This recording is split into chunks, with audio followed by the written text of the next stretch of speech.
Welcome back to the Nourish CEO podcast. And today we're going to be talking about why the strategy that built your business will not keep growing it. So, I want to start with something that I've noticed both in my own business and basically with every other coach, practitioner, and expert that I've been working with over the last few years. There comes a point in your business where the thing that built it stops being the thing that grows it. And it's not always so obvious when it happens. It can be really subtle at first. Things feel a little harder to sell. You're putting out content and it's getting engagement, but it's not converting to sales. You're working just as hard and maybe you're even working harder, and the results just are not matching the effort anymore. And the instinct here, and I get this because I've done it too, is to look for what you're doing wrong. What are you missing? What new tool do you need to add? What new system do you need to use? What strategy haven't you tried yet? You add more content, you try a new platform, you hire somebody to fix your copy, or you join yet another program. And some of it helps a little, but nothing actually moves the needle the way you need it to. So here's what I want to offer you today. I don't think the problem is what you're missing. I think the problem is that the strategy that you use to build your business was designed for a specific moment in time, and that moment has now passed. And nobody told you when you were building it that that process or that strategy had an expiration date. So you kept running it, you kept trying to optimize it, you kept trying to make it work harder, not realizing that your issue isn't execution. The issue is the business doesn't fit you anymore. And that's what this episode is all about. So, first, I want to talk about why things worked in the first place. So, if you've been in business for more than a couple of years, you have probably seen some big changes in the last year, 2 years, maybe 3. I mean, I feel like a lot of these changes were really starting to happen in like 2024. But the things that worked really well and really easily back in like 2020 through 2023 are not working anymore. So the strategy that got you here to where you are today was built for a specific moment in time. Doesn't mean that it's the best fit for who you are. It doesn't mean that it's the best fit for the current market. It just means that it got you off the ground because the conditions in the market supported it. Now, I've been in the online coaching and education industry for over 14 years now, and I've seen enough patterns to see the bigger picture going on beyond just the trends. We all know that 2020 through 2023 was an anomaly. The pandemic we were in pushed everyone online all at once, and it created this buying environment that rewarded very specific things. It rewarded high volume. So, this was really before AI was becoming a common tool. If you could put out a lot of stuff, post more, be everywhere, dominate the feed, be on stories, be in your news feed, be on TikTok, be on Instagram, be on like whatever, fill in the blank. The more volume that you could put into your content and your visibility, the more your business was going to grow. It was also really benefiting from big, sweeping promises. So, using really juicy transformation language that was broad enough to appeal to lots of people and was making promises that a lot of times people couldn't keep. That was huge, right? How many of us got sucked into a program that was like promising the world and then we got in and was like, oh, this really wasn't what I was expecting? Another thing that was working really well up through 2023 was getting as many people in the door as possible as part of your launch strategy. So rather than being discerning or having specific expectations or standards around who was the best fit for your offer, all the launch stuff out there, all of the sales stuff out there was just about how do we get conversion rate up? How do we get more people into our program without really stopping to ask ourselves, are these people actually a good fit? Are these people the right fit for the program? Is this the best, the best match for them, for me, for what I want, for what they want? And it wasn't necessarily focused on qualifying your actual clients. It was also really fast paced, right? I think 2020 through 2023, a lot of us had a lot more time. I know I did for sure. I had my first baby in middle of 2022. So up through then, I had time to spare. And with the pandemic going on and all of us being stuck at home, time was not an issue, right? And time wasn't an issue for our audience either. They were on social media scrolling like, okay, we're going to change our life. This is like, staring death in the face. We're going to all just like live our best lives, right? That was the energy of the pandemic. I know the pandemic was hard, but there was a lot of people who were also like, this is my moment to change my life, right? Like, I think probably a lot of us had that experience. And so that was what we were working with in 2020 through 2023. Now, I will say I started my business in 2014. So I really saw my first 6 years of business very much in the slow but steady growth built on foundational principles versus this whole like shooting fish in a barrel experience that the pandemic brought us. Now, listen, if you started your business between 2020 and 2023, there's pros and cons because starting it then got you off the ground a lot faster, but it also trained you to think things should be a lot easier than they actually are. So you're not wrong for building your business the way that you did. And even if you started your business before 2020, we all got sucked up into it, right? I mean, like, who wasn't going to jump into that energy? I launched my MBA program in 2020. Like, we were all creating things new. So this isn't about saying that what you built was bad, what you built was wrong. But the mistake that a lot of people are making right now is that they're assuming that worked back then when they started their business or when their business really took off, that that same approach should be still working right now at the same rate with the same inputs, the same perspective, the same methodology, same strategy. And when it isn't, they assume they must be doing something wrong or they just need to do things harder or tweak it more. And that's just not the case anymore. That really is not the way that your business is going to continue to grow in 2026 and moving forward. Now, what's worse about this, like if you're kind of stuck in your old business model, that's normal. Most people don't want to make big changes. I don't even technically really want to make big changes. I just got to a place where I was like, this needs to change. I can no longer expand in this container. It's kind of like the biblical principle of new wine and old wineskins, right? Like if you're putting new wine into an old wineskin, the old wineskin can't stretch and it just breaks. So you need to put new wine in new wineskins. So that's the spiritual principle behind the big changes that I'm making is it's a new wineskin. But a lot of times maybe you don't feel like you need to change it or well it used to work, why isn't it working now? Maybe I can just figure it out. We're in a place where that's not really possible anymore for a lot of people. I'm not saying for everybody, but for a lot of people, if this is resonating with you, you know that there's probably some big changes that you need to make. Now, the big challenge that you're going to run into moving forward, especially if you're getting coaching and mentoring on this, is that a lot of business coaches, especially the big name ones, are still teaching the things that blew up their businesses in 2020 to 2023. So they're either teaching stuff that just happened to work because the market was ripe for it, or if somebody's been around a lot longer than 2020, they're using tactics that precisely work because they essentially are famous. I hate to say that. Nothing wrong with having a borderline famous brand. Honestly, kudos to the people who have been able to do it. It's hard work. It takes a ton of guts, takes a ton of commitment. There's nothing inherently wrong with somebody building a really powerful brand that attracts buyers because of the brand, just how it's showing up in the market. But the problem is when you sign up to work with coaches like that, if they're not changing how they're approaching their business and how they're selling and how they're delivering their services, and they're just teaching you the things that have worked for them through the pandemic in a crazy market that was really supportive of selling pretty much anything you wanted to sell. And now they're borderline famous. I say borderline because they're not really famous in the real world, but they're famous in our world, right? They're teaching stuff that it pretty much only works because it's them, because people know who they are, because they have a reputation, because they have their own personal finances that are being used to show you how well they're working.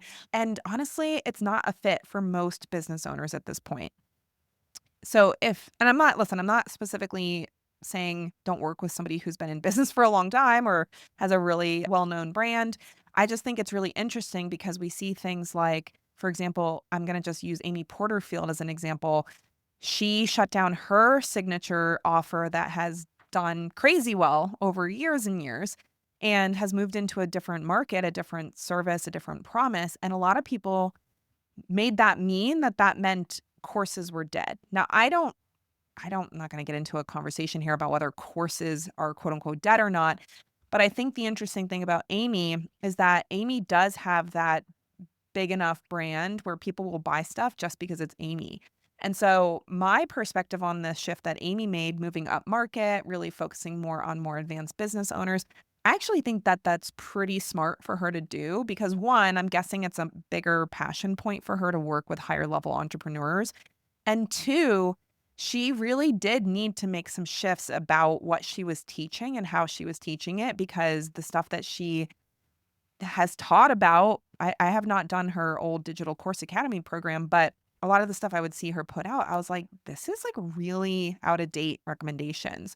And so I actually think it's a really good move on her part to change who she's talking to change how she's serving people, to get rid of her old program because there needs to be changes, right? So that's just my opinion about that whole situation. I know there's lots of different opinions about that, and I'm not judging Amy at all. I think she has done extremely well, very inspiring, and I think, some of the unfortunate side of being that big in your business is that you really lose touch with what's actually happening for, 90% of the businesses out there.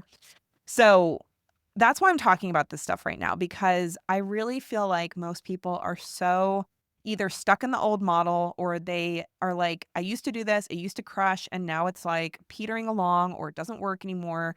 And they're just like, I have no idea what to do now, right? Does any of this stuff still work? Is the whole industry collapsing? Like there's so many doom and gloom type of responses to what's going on.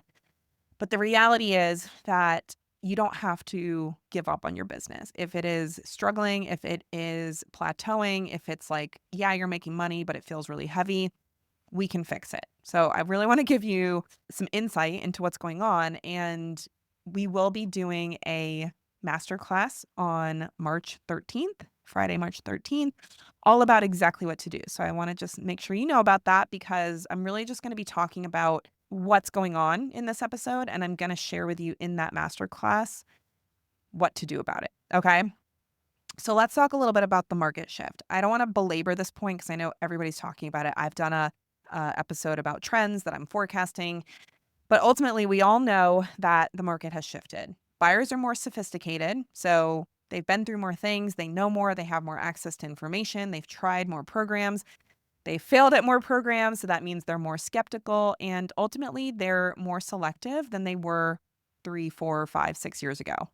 A lot of people have been burned. They bought into the big promises from the super hyped up programs, whether it's business coaching, health expert stuff. Like, I don't even care what you're selling. If you're getting people into a program by making huge promises and then not even remotely delivering on it, that was a problem in the last few years. And I know a lot of people I've worked with had that experience. I've personally had that experience. And so it is something that really makes people very cautious about investing more. So, and again, it's not always the coach's fault, right? I don't need to go down this rabbit trail.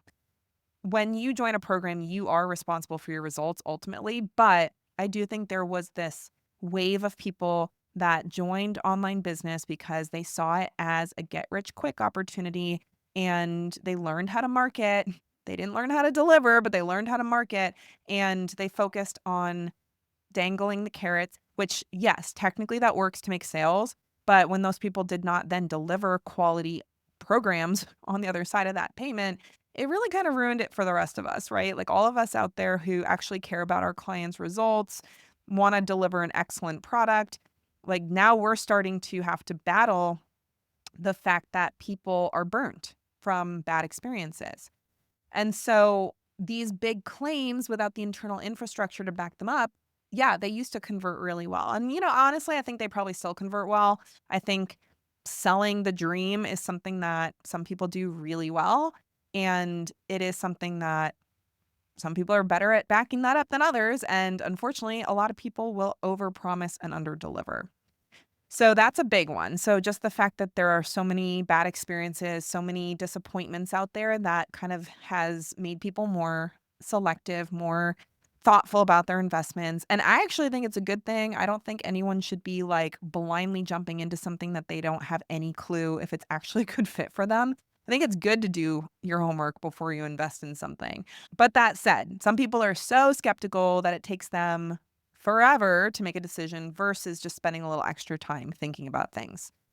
Now, Another piece I was mentioning before that one of the things that used to work was just being everywhere, putting out volume of content, trying to communicate your message as much as possible. That was a competitive advantage because truly putting yourself out there that much before AI was really difficult. And if you were willing to do that, that was a point of authority. Now with AI, people can literally put out content at a rate that is just unbelievable. It used to take me 10 to 15 hours to write a blog post. And now I can technically, if I use an AI tool to like repurpose a transcript that I spoke on, like these podcasts, for example, we use AI to take these transcripts and turn them into a written form so that the people who like to read can read my perspective. But those blog posts take like 10 minutes, maybe 20 if I'm doing some editing, but like 10 to 20 minutes versus something that could take 10 to 20 hours, it's just insane. And so because of all of this AI volume, putting out lots of content is no longer a signal of authority. And if it's not good content, it actually is just adding noise to an already incredibly noisy market.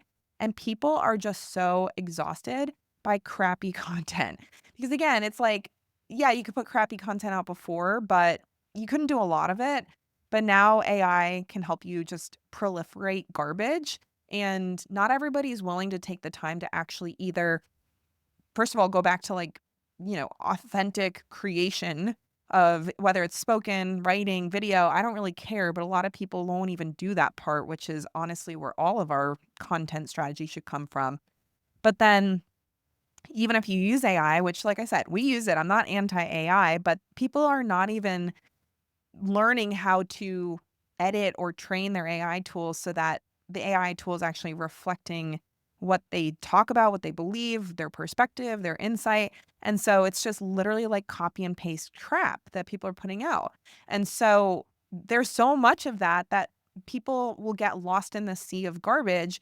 And even if you're putting out really awesome stuff, it's not necessarily going to get the same eyeballs as it did, 5 years ago. So, the volume game is really not a thing anymore. Like, I think that's the method that I would say, like, Alex Hormozy used to really crush at, right? Like, I mean, say what you will about Alex Hormozy, he is excellent at creating and disseminating content. But now with AI, people can compete with him, right? I mean, maybe not to the full level, but they can compete with him a lot more than what they could do before when he was spending like, you know, 20, 30 hours a week creating content. And some of us only had like 3 hours a week to create content. So the coaches and experts winning right now are not the ones who are posting the most. So volume is no longer a thing, which actually I'm happy about. I don't think volume should be the goal. The ones who are winning are the ones that are saying something specific enough, clear enough, powerful enough that the right person that they're trying to reach stops and goes, "Holy cow, that's me. Tell me more. Stop the scroll," right? And stop the scroll does not mean like rage bait or like AI cat videos or something, which I mean, it can, but stop the scroll means, "Oh my gosh, you're talking to me. I want to know more." So, what does it take to do that? In this new era that we're getting into is depth. Depth is the competitive advantage right now. And the good news is if you're an actual expert, which I know all the people that listen to my podcast are actual experts, you have depth in spades. And that is going to be your competitive advantage when you learn how to use it effectively. So the problem is most established experts that have gone through the 2020 through 2023 era, you're still playing a volume game. You're still trying to get volume out, and we're in a precision market. We're in a market that is go specific, go tight, go direct, go really detailed about one type of person that you work with and one problem that you solve and one outcome that they get and one symptom that tells them that this is the issue that they're dealing with. And then that depth is like, let's go deeper, not how many posts can I put out? How many different types of people can I talk to? Like the volume and breadth game is just completely donezo. So I'm excited about it because I'm a deep thinker. I have almost 15 years worth of experience in this industry. I have so much to share. And I'm just really excited to see that depth is now starting to win over volume. So that's really important because, again, like a lot of the strategies that you would have learned in 2020 through 2023, maybe even, even in the last couple of years, especially from people who are not keeping up with the changes, a lot of those strategies are not designed to express depth of expertise. And the reality is, if you've been in business for even a couple years, your expertise has deepened. That's something that I really had to come to grips with in the last few months, that a lot of the stuff that I was doing in my program, in the way that I was working with clients, was based on the version of me that existed a few years ago that does not have the level of depth and insight that I do now. And the way and actually, this kinda reminds me of what I was saying with Amy Porterfield. Like, I'm not surprised she made that change because she is so much more qualified to work with a higher level entrepreneur than working with beginners. Like, I actually don't think Amy should be teaching beginners at all about anything.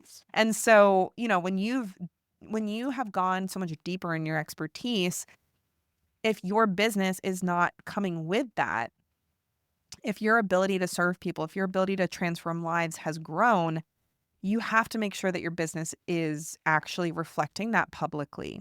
So you're not the same person who built your business 2, 3, 5 years ago.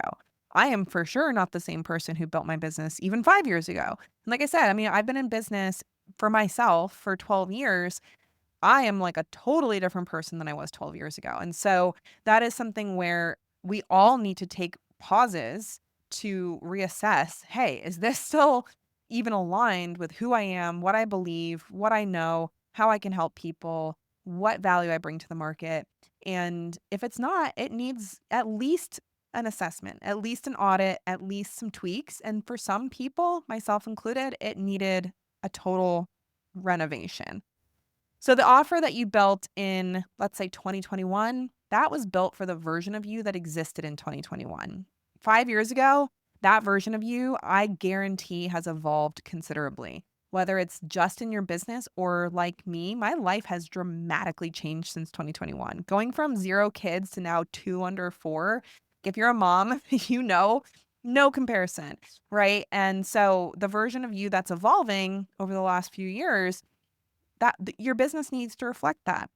So if the offer no longer reflects what you actually know, who you can actually help the best to get the best results, or even how you want to work, you're going to feel that friction every single day that you're running it. Now, it's not just your offer, it can also be your messaging. If your messaging hasn't kept pace with your expertise, if you're still communicating at the level of where you were and not where you are now, you're going to feel that rub of like, I don't know what's wrong in my business, but something doesn't feel good.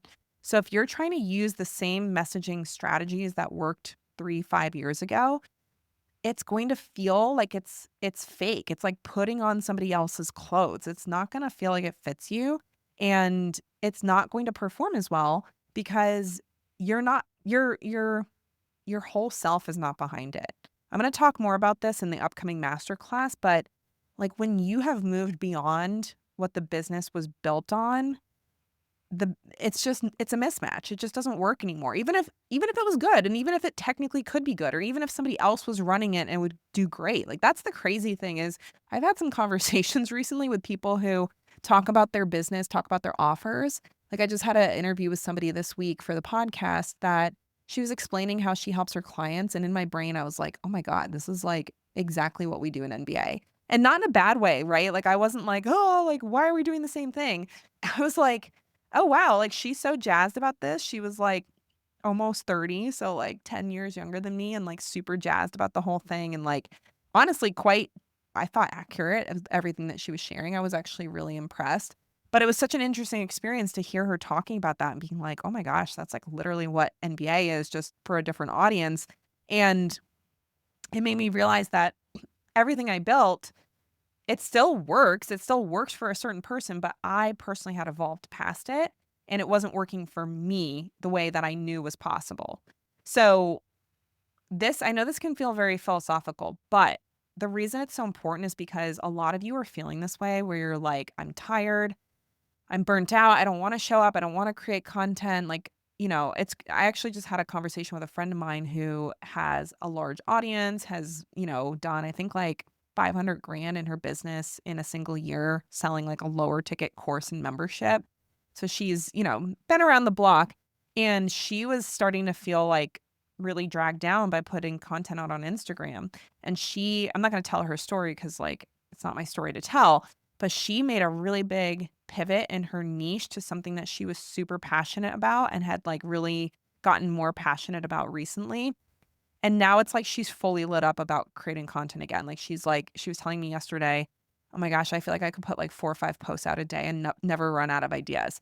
So, it's not like she changed. It was that she realigned her business with the thing that was actually true for her in this season, and everything just got easy again. So, the instinct when your business feels off is to find a new way to run the business in a very technical way. So maybe I need a new funnel, maybe I need a new content strategy, maybe I should switch platforms like, oh, I'm going to quit Instagram and go to Substack or whatever. Like, these problems are going to follow you to whatever platform you go to, whatever funnel you're using, whatever coach you hire. Like, none of this is going to get fixed until you solve the actual problem with your business. So, here are some specific examples of how you can approach fixing this problem that are not going to work. More content written for the wrong person. So, again, kind of using my friend as an example, she knows how to create content, not an issue for her, but writing it for the old avatar that she was talking to, the old niche, the old, target market was just starting to hit a brick wall for her. So, for her, more content for that person was never going to fix the problem. Same issue that she was running into was running ads to an offer or an audience that you don't fully connect with or believe anymore. I think for this friend of mine, I don't want to speak for her, but I feel like it's not that she didn't believe in it, it's just that she didn't feel connected to it. And so, whether it's that you don't feel connected to it or you're just like kind of a little about it, or you're just like not excited about selling it, but you're now gonna go put money behind ads to try to sell it, it's like definitely not the best strategy to focus on first. And again, I love ads, we run ads, my husband's an ads manager. I'm not anti-ads, but you should not be running an ads to an offer that you just feel about selling. Hiring a copywriter before you've done the actual positioning work. So I'm actually working through a rebranding process with a mostly designer, like visual designer expert for building a website. I'm very excited about it. And we're doing this whole like introspective process where I am pulling out just everything I could possibly pull out about this brand, my frameworks, my perspectives, my dream client, how I want my brand to feel, what I want it to taste like, what I want it to smell like, all that fun stuff. It's actually really cool.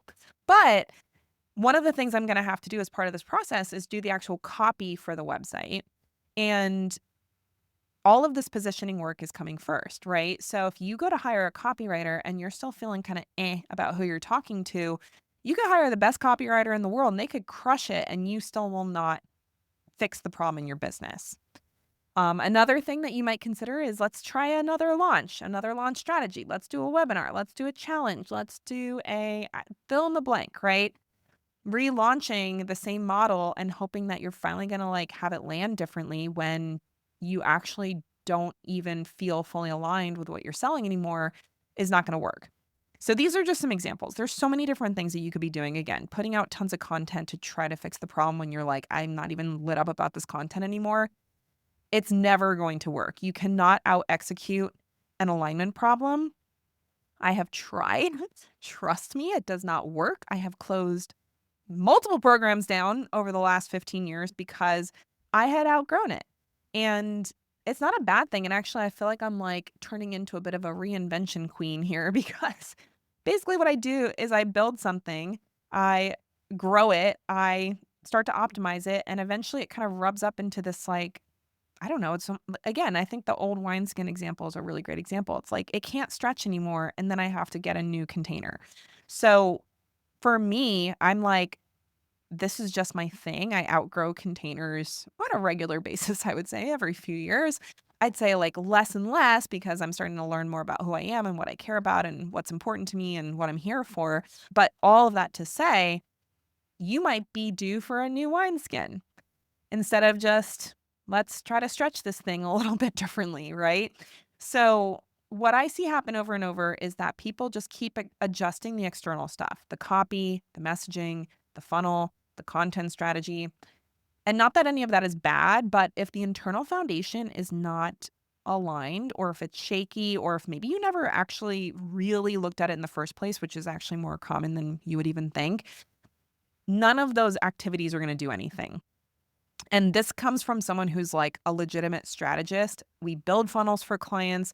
I audit funnels. I help with messaging, all those things. None of that is bad, but it's all external, and the internal has to be a fit. So if your offer isn't built with your full conviction, or it's not really matching your current conviction or your current season, if the messaging is speaking to a different person than the one you're really excited about working with, if you're just like, I'm doing this because it's making money, not because I'm excited about it, like, we need to fix that problem. And you really cannot hold any sort of external confidence or authority if the internal authority is not there. So this is really going to be the focus of everything I'm doing. I say moving forward, as I just came off of saying that I am constantly outgrowing my containers. I really think what I'm building now is like, hopefully at least a 5 to 10 year. That's my goal. I would really love to have like a 10-year offer here. I mean, NBA was a 6-year offer, so that's pretty good. So maybe the next one is going to be 10 plus. But all of that to say, the container that's being built right now, and the frameworks and the messaging and the philosophy behind everything I'm building, is all about this concept of authority. So this is the way that I've started thinking about it. It's going to be the foundation of everything I teach, everything from my, any courses I put out there to mastermindy type of things, one-on-one mentorship. There are two types of authority in your business. There is the authority that you express externally. So that is your content, your messaging, your positioning, the way you show up in a sales conversation, the way you show up on a webinar or a podcast or in a blog or a Substack or Instagram, like anything that you're doing publicly with, whether it's one person at a time or an audience, that is your external authority. Then there's the authority that you operate from internally. That's how you make decisions, how you've built your offer, who you're speaking to, what you care about, your values, I have a friend, Shannon McKinstry. You guys might know her as like the Reels expert. She was saying at dinner last night, like, her new phrase is, I am not available for this. So the things that you're available for and not available for, whether the standards that you have are actually yours or if they were just borrowed from somebody else's model, whether you trust yourself enough to actually lead from your decision-making skills rather than constant second guessing or constantly looking for external validation or wanting a coach to tell you what to do. This is the stuff that a lot of times people just skip over entirely. Like, they never actually look at it, or they built it for themselves 5 years ago and they haven't actually reassessed it for the version of themselves right now. So most business advice is entirely focused on the external. So content that you're putting out, or like sales pages or sales strategies or funnels. And, honestly, that's fine. All of that's good. I think it's important to have a strategy. You can't just manifest yourself into making money in your business by lying on your couch and being like super in alignment with yourself. But if the internal foundation is not solid and the offer is not built with genuine conviction, the positioning is not following the growth of the expertise, or maybe you're just entirely running someone else's business model because that's what you were taught to do, no amount of external optimization is actually going to work. Definitely not in the long run, and probably not even in the short run at this point. You cannot articulate positioning that you have not committed to internally. You can't confidently sell an offer that you don't even fully align with anymore.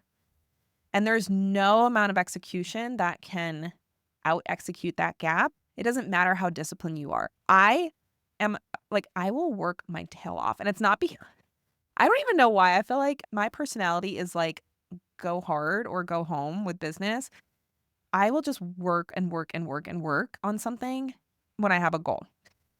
So honestly, I'm like, there's very few people I think that can out execute me when we're working on a project. And I have learned the hard way that I cannot out discipline, outwork, out energy myself when the things are not aligned.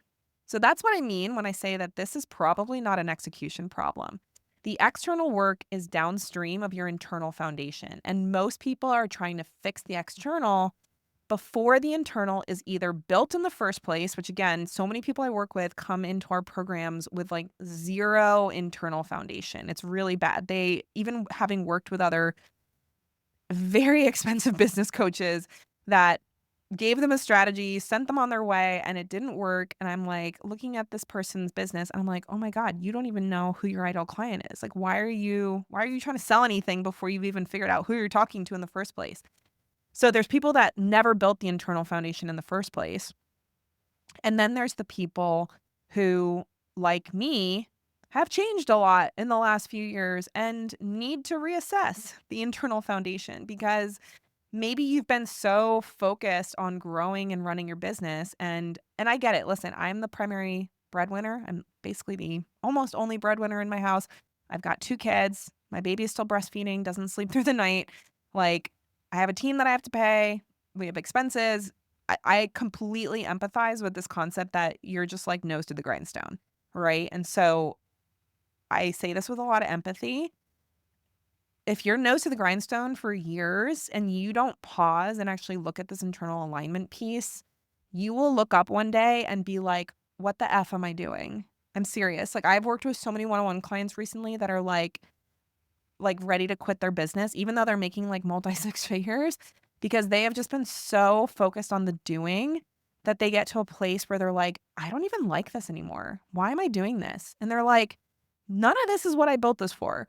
Right. So if any of this is resonating, I promise you are not alone. There's a lot of people that I work with that are in this exact state. And I think for me, I have the benefit of having built my business with enough margin that I didn't get to a place where I was like ready to quit. I got to a place where I was like, I know if I don't change something, I will eventually be ready to quit. But I was able to catch that ahead of time because, like I said, I have enough margin in my business to be aware of like, something's not feeling right here.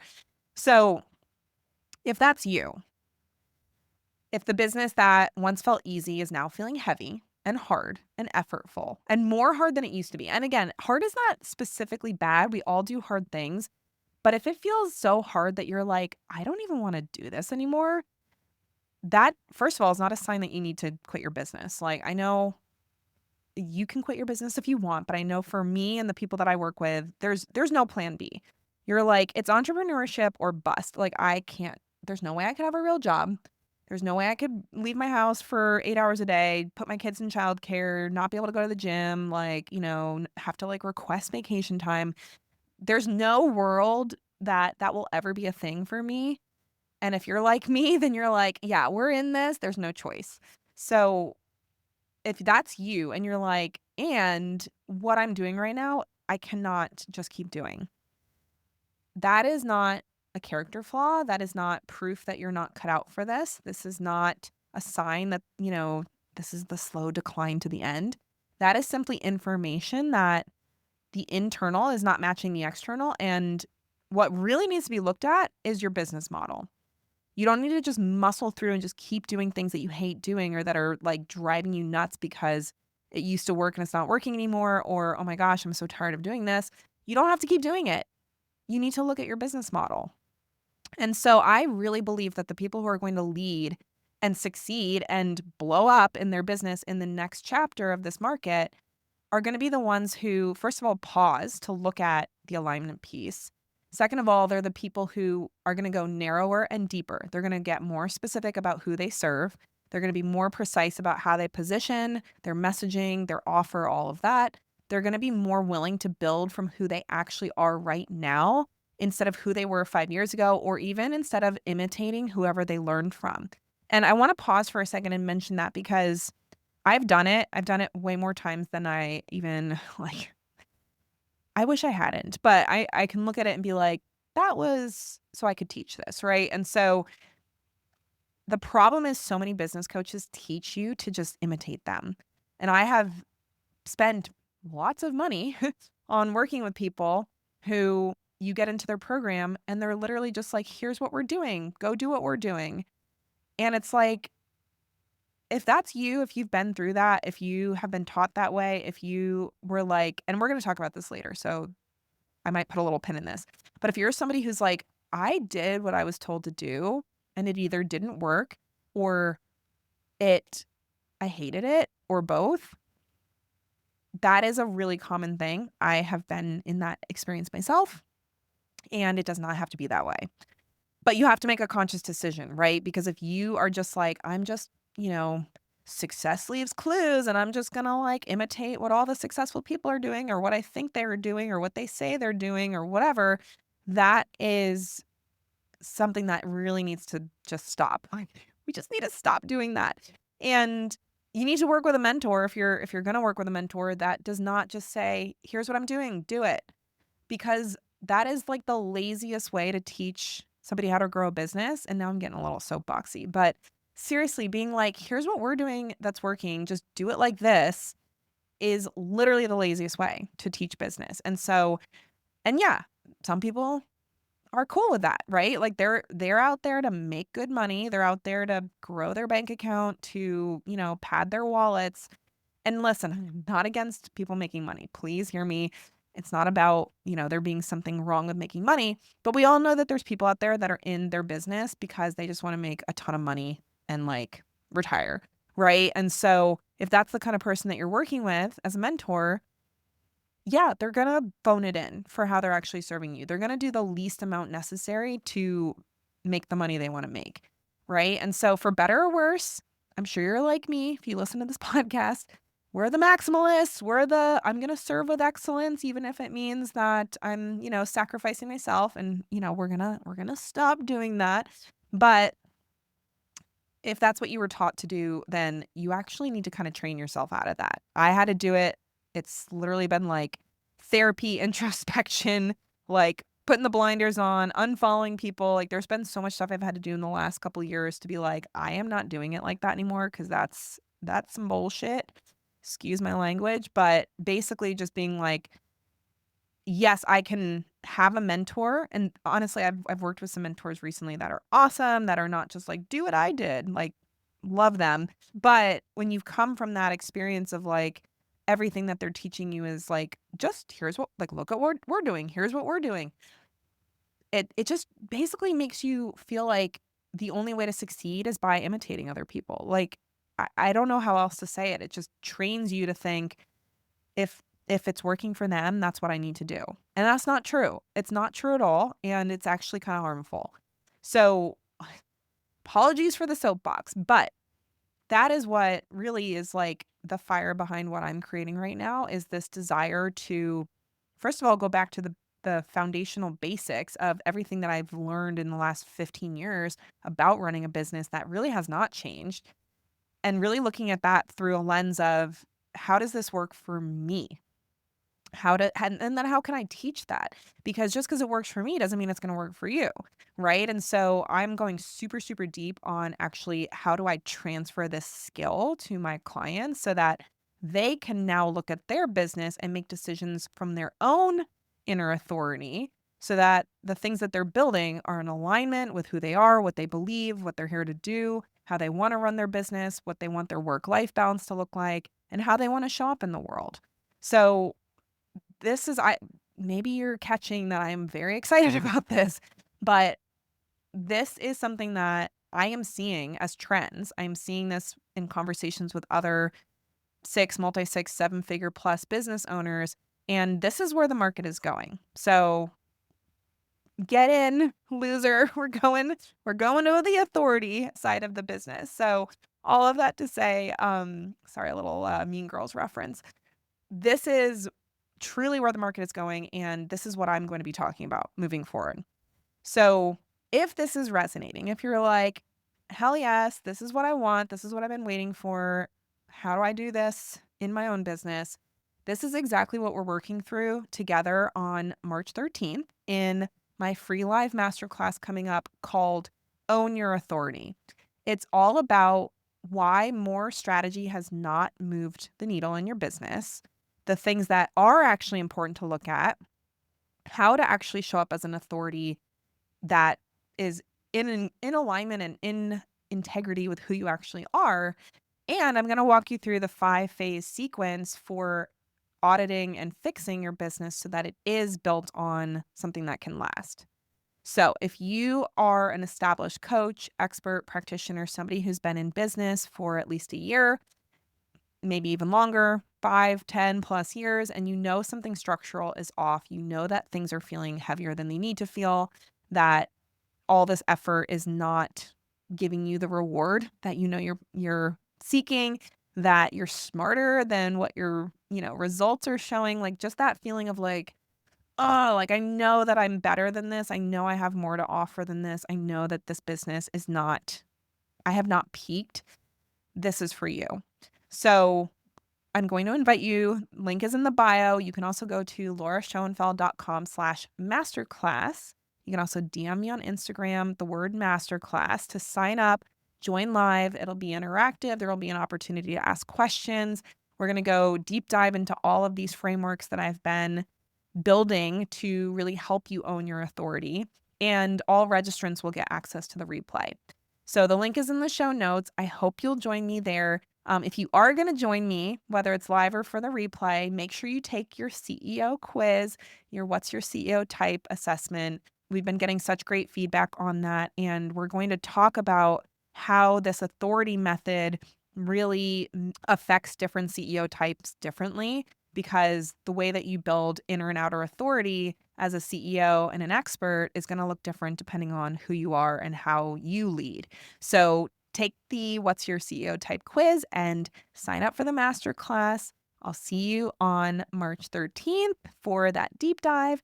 And I also will look forward to seeing you here on the podcast next time. All right. Well, have a great week, and I'll see you at the masterclass. Take care, everybody. Thanks for listening to this episode of the Nourished CEO podcast. And if this episode got you thinking about how you're actually wired to run your business, your next step is to take the CEO Type quiz. Because here's the thing. Most of the business advice out there was built for someone specific. And if that someone isn't you, it doesn't matter how hard you work or how many strategies you implement. It's just never going to feel right, and it's never going to work as well as it should. Knowing your CEO type changes all of that. After you take the quiz, your results page will walk you through your natural strengths, your biggest blind spots, and a concrete game plan for your offers, messaging, sales, and even your calendar, all built around how you actually think and lead. Not generic advice, your specific direction. It takes about 5 minutes and it's completely free. The link is in the show notes, or you can go to lauraschoenfeld.com/quiz. And if you already know your type and this episode resonated with you, share the quiz with someone else who needs it. The right framework at the right time can completely change how someone sees their business. And honestly, that's exactly why I made this. All right, I'll see you next time on the Nourished CEO podcast.